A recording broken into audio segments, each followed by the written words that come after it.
The call came 3 weeks before Christmas. Natalie, honey, we need to talk about the holidays. I was at my desk in my Manhattan apartment reviewing contract proposals for my production company. It was 9 p.m. I'd been working since 6 o'clock that morning. Sure, Mom. What's up? Well, your sister is bringing Derek's entire family this year. His parents, his 2 brothers, their wives, all the kids. It's going to be a full house. That sounds nice. It does, but honey, we just don't have room for everyone. The house is only so big. I waited. I knew where this was going. So, we've decided to make it immediate family only this year. Just your father and me, Melissa and Derek's family since they're traveling from California. I'm immediate family, Mom. Of course you are, sweetheart, but you understand what I mean. Melissa's married now. Derek's family is part of our family and you're still single. You don't have anyone to bring. It would just be awkward for you. I set down my pen and looked out at the New York skyline. The city was already decorated for Christmas. Lights everywhere. Joy and celebration. So, I'm not invited to Christmas. Don't say it like that. You're always invited. We just think it might be better if you came for New Year's instead. After everyone leaves, we can have a nice quiet dinner. Just the 3 of us. Christmas is family only this year, I repeated slowly. You understand? Exactly. I knew you'd get it. You're always so understanding, Natalie. That's why we love you. Of course, I said, and hung up. Then I sat there in my apartment alone, looking at the city lights and feeling something cold settle in my chest. This wasn't the first time. It was just the most obvious. I'd always been the spare daughter, the one who didn't quite fit. Melissa was 3 years older, married to a successful orthodontist, living in our hometown in Connecticut with plans for babies and PTA meetings. Me, I was 31, unmarried, living in New York, working in an industry my parents didn't understand. You work in television, Dad would say, making it sound vaguely shameful. Film and television production, I'd correct. I run a production company. Oh, that's nice, honey. Melissa just got promoted to senior accountant. Every conversation, every phone call, every family gathering, Melissa's accomplishments, Melissa's husband, Melissa's perfect life, and me, the perpetual disappointment. What they didn't know was that my little production company had just closed a deal with a major streaming platform for 3 original series. What they didn't know was that I'd been nominated for 2 Emmy Awards. What they didn't know was that my company was valued at $87 million, and I personally was worth about $34 million. They didn't know because they'd never asked. I spent Christmas alone in my apartment. I thought about going somewhere, taking a trip, but something made me stay. Made me sit in my apartment on Christmas Eve eating takeout pad thai and watching old movies. My phone was silent all day. No call from my parents, no text from Melissa, nothing. At 8 p.m., Melissa posted to Instagram a photo of the whole family gathered around the Christmas tree. Mom and Dad, Melissa and Derek's entire family. Everyone smiling, everyone together. The caption, blessed to spend Christmas with family red heart #grateful family in all caps. I stared at that photo for a long time, at my mother's smile, at my father's arm around Melissa, at the space where I should have been. Then I made a decision. I had a contact, someone I'd worked with on a documentary series 2 years ago, Adrian Costanos, tech billionaire, venture capitalist, one of the most influential people in Silicon Valley. We'd stayed friendly. He'd invited me to things, parties, events, including his New Year's Eve celebration on his yacht in the Maldives. I'd always said no. Too busy. Too much work. Not this year. I called him on December 26th. Adrian, it's Natalie Hammond. Natalie, how are you? How was your Christmas? Quiet. Listen, is that invitation to the Maldives still open? Always. You're finally saying yes. I'm saying yes. Excellent. I'll have my assistant send you the details. We leave on the 29th. Bring something nice to wear. We're celebrating properly this year. The yacht was called Serenity. It was 180 feet of pure luxury. 5 decks, 12 guest suites, a full crew, a helicopter pad. I arrived with one suitcase and a lot of questions about what I was doing. Adrian greeted me on the dock. He was 52, silver-haired, handsome in that distinguished older man way. Worth approximately $4.7 billion according to Forbes. Natalie, you made it. He hugged me. Welcome aboard. Come on, let me show you your suite. The yacht was filled with people, tech executives, entrepreneurs, a movie star I recognized, a famous chef, all of them celebrating New Year's Eve in the middle of the Indian Ocean. It was surreal, beautiful, like stepping into a different world. This is incredible, I told Adrian as we stood on the deck that evening watching the sunset. It is, but it's better with good company. He smiled at me. I'm glad you came. Me too. You know, I've been following your work. That series you produced about climate scientists. Brilliant. You should have won the Emmy.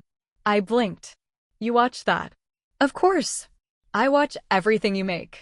You're one of the most talented producers in the industry right now. I keep telling people to invest in your company before you get too big. I don't think my family would agree with you. Then your family doesn't know what they're looking at.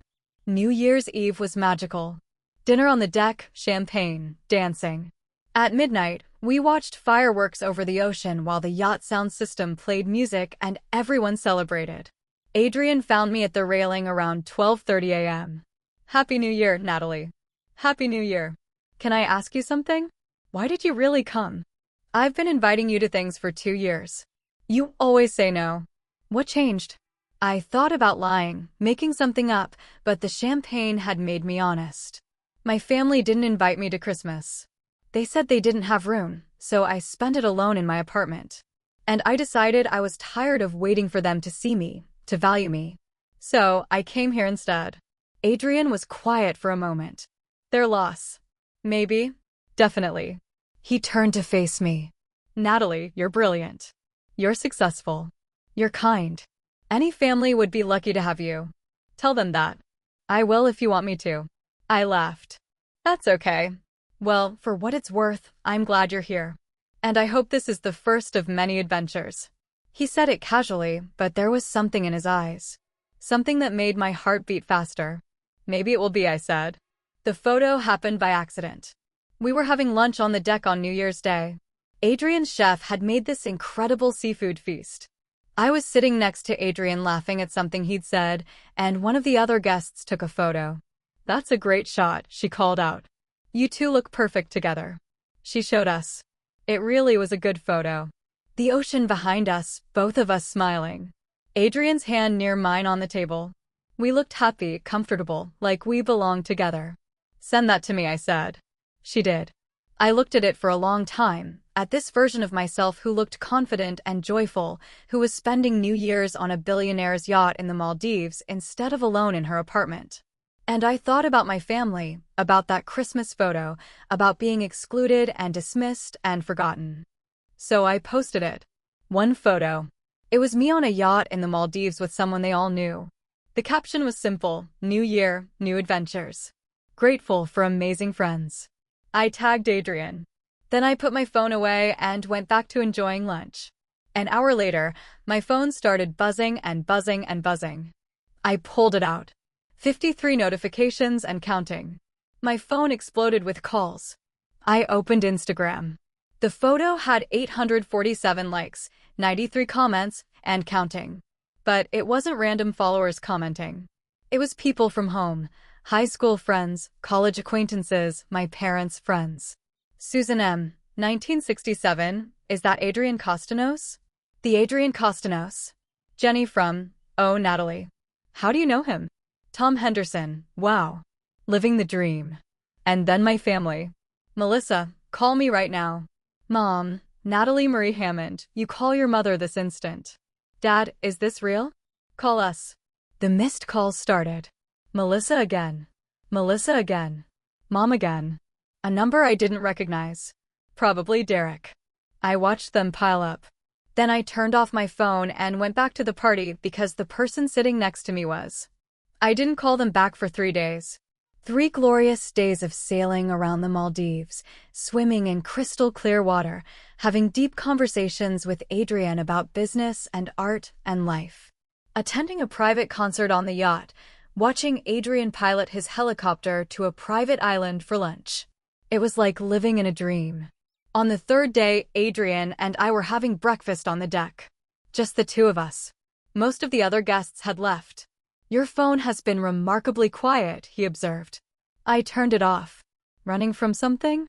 More like running towards something. This. Being valued. What happens when you turn it back on? My family will be calling. They saw the photo. They know who you are. Ah, he smiled. And they suddenly care about you. Exactly. Are you going to answer? I thought about it. Eventually, but not yet. I'm not ready. Good. Make them wait. Make them wonder. You're worth that. I turned my phone back on that evening.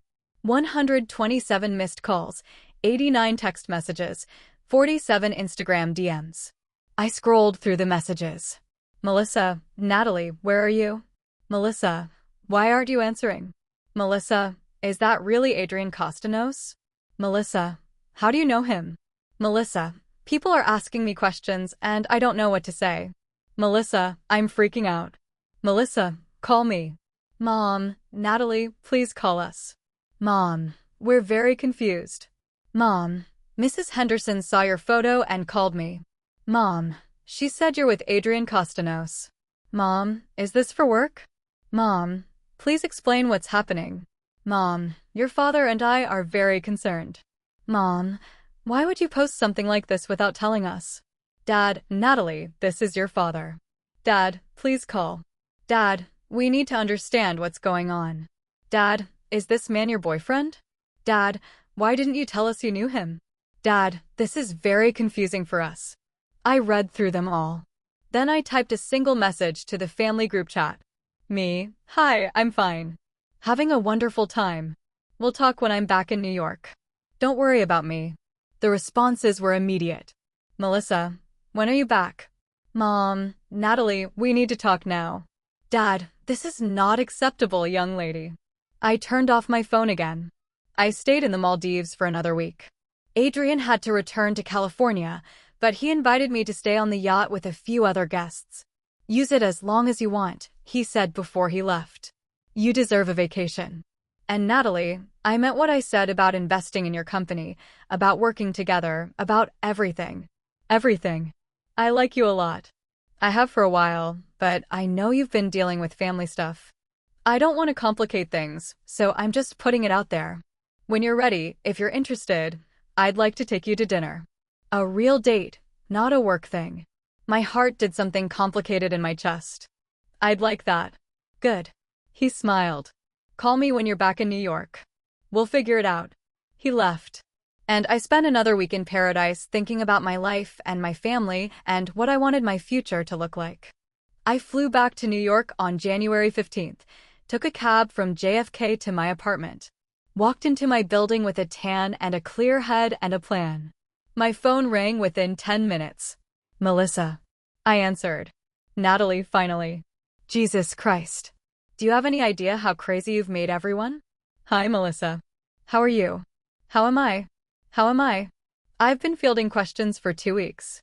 Everyone wants to know about you and Adrian Costanos. Mom's friends won't stop calling. People from high school are messaging me asking for your contact info. Sounds stressful. It is stressful. Why didn't you tell us you knew him? Why didn't you tell us you were dating him? I'm not dating him. We're friends and I didn't tell you because you never asked about my life. What are you talking about? Of course we ask about your life. No, you don't. You talk about your life. I listen. That's how it's always been. That's not fair. Melissa, you didn't invite me to Christmas. Silence. That wasn't my decision. That was Mom and Dad. And you said nothing. You posted that photo with the caption about family with everyone there except me. And you didn't think that might hurt.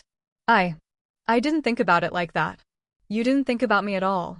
None of you do until suddenly I'm on a yacht with a billionaire and now everyone cares. It's not like that. Isn't it? Tell me honestly, Melissa, would you be calling me right now if I'd posted a photo of myself alone in my apartment on New Year's Eve? She didn't answer. That's what I thought. Natalie, Mom and Dad want to see you. They want to talk. I'm sure they do.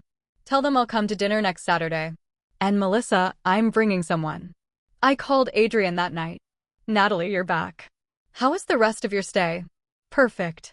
Exactly what I needed. Listen, I have a favor to ask. Anything. My family wants to meet me for dinner, and I'd like you to come with me. Feel free if that's not too weird. Weird? Natalie, I'd be honored. When? Next Saturday. Connecticut. Fair warning. They're going to be insufferable. They're going to ask you a million questions. They're going to try to impress you. It's going to be uncomfortable. Sounds like fun. I'll be there. Thank you, Natalie. This isn't just about showing them up, is it? Because if it is, I'm still in. But I want you to know I'm interested in you. Not in proving something to your family. I know. And I'm interested in you too. But I also need them to see me. Really see me. And having you there, it makes a statement. Then let's make that statement together. I drove to Connecticut the following Saturday. Adrian met me there. He'd flown in from California that morning in his private jet. Ready for this? I asked as we stood outside my parents' house. Absolutely. Though I should warn you, I can be very charming when I want to be. Your parents are going to love me. That's what I'm counting on. We walked to the door. I rang the bell. My mother opened it. Her eyes went immediately to Adrian. Wait.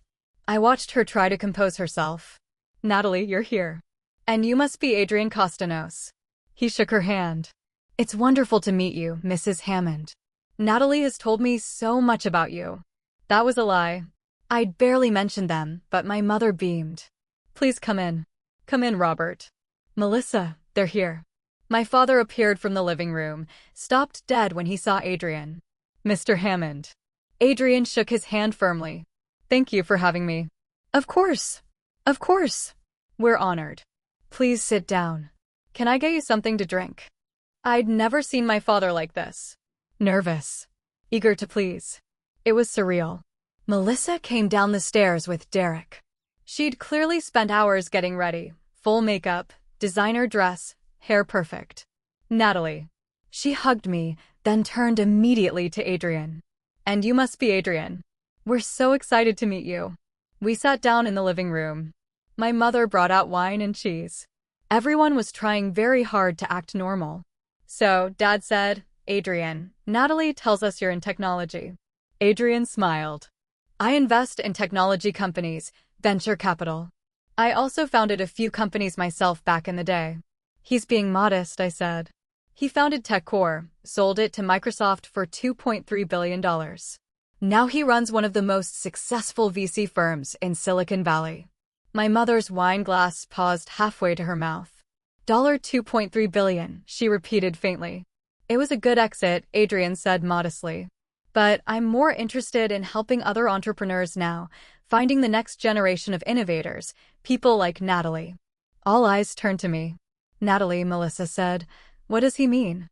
I've been trying to convince Natalie to let me invest in her production company, Adrian explained. She's doing remarkable work. That documentary series about climate change. Brilliant. Award-worthy. I told her she should have won the Emmy. You were nominated for an Emmy? Mom said. Twice. Last year and the year before. You never told us that. I did. You were talking about Melissa's promotion. You didn't hear me. Uncomfortable silence. Well, Mom said brightly, we're so proud of you, sweetie. Are you? Because you didn't invite me to Christmas. The room went very quiet. Natalie, Melissa said, let's not do this now. Why not? You wanted to meet Adrian. You wanted to know about my life. This is my life. This is what you did. We explained that, Mom said. We didn't have room. You had room. You chose not to make room for me because I'm single. Because I don't fit your idea of what success looks like. Because Melissa's life is more important than mine. That's not true, Dad said weakly. Isn't it? Tell me one thing about my work, one series I've produced, one award I've won, one thing about my life that you actually know. They all looked at each other. No one answered. Adrian reached over and took my hand. Your family doesn't know that you run one of the most respected independent production companies in New York. They don't know that you've produced content for Netflix, HBO, and Amazon. They don't know that you've been featured in Variety, Hollywood Reporter, and Forbes. They don't know that you're valued at $34 million and your company is about to close a deal that will triple that. My family stared. $34 million? Melissa whispered. Plus the value of her company, Adrian confirmed. Natalie is extraordinarily successful. I've been following her career for years. I invest in brilliant people, and she's one of the most brilliant I've ever met. We didn't know, Mom said. Her voice was small. Natalie, why didn't you tell us? I tried for years. You never listened.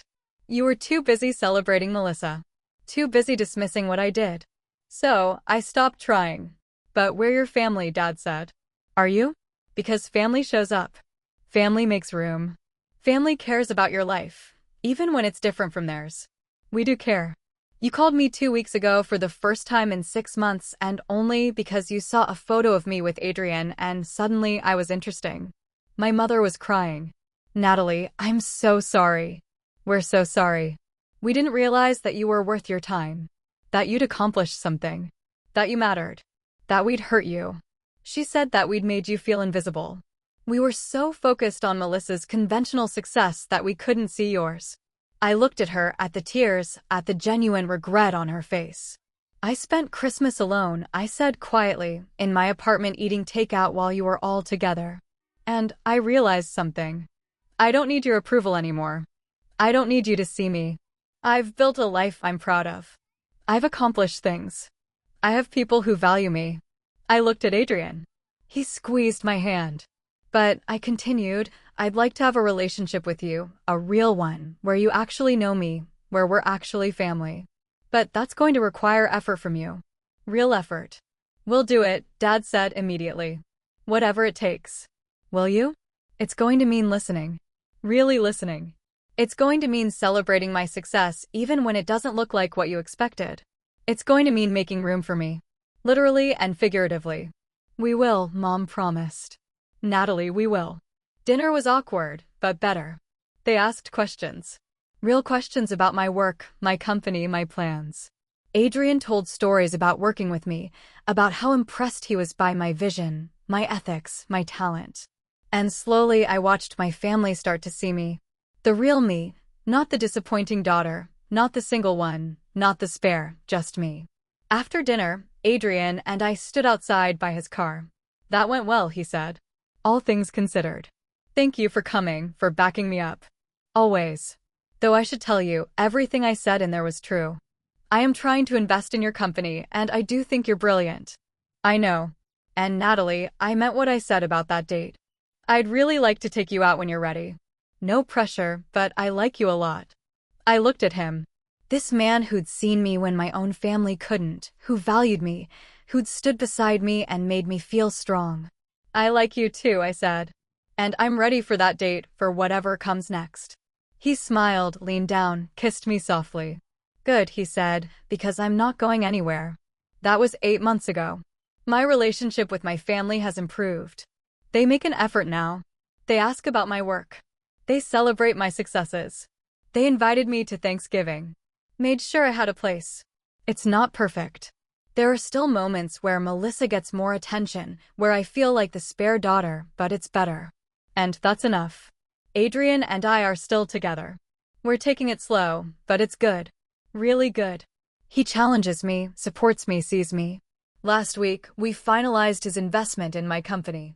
$15 million for 12% equity. We're expanding, hiring, planning 3 new series. My parents threw a celebration dinner. Invited the whole family. Spent the entire evening talking about my success, my achievements. Melissa pulled me aside at one point. I'm sorry, she said, for everything, for taking you for granted, for not standing up for you. I know. Thank you. You and Adrian seem really happy. We are. I'm glad. You deserve it. She hugged me, and for the first time in years, it felt real.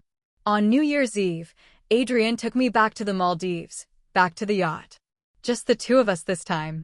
We stood on the deck at midnight watching fireworks over the ocean. You know, he said, a year ago, you were alone in your apartment. Look at you now. Look at us now. I smiled. I like that. He pulled me closer. Happy New Year, Natalie. Happy New Year. Here's to the year we finally got it right. Both of us. We kissed as the fireworks exploded overhead. And I thought about that Christmas, about being excluded, about feeling invisible, about how sometimes the worst moments lead to the best changes. I'd spent Christmas alone, but I'd found myself, my worth, my voice, and I'd found someone who'd seen me all along.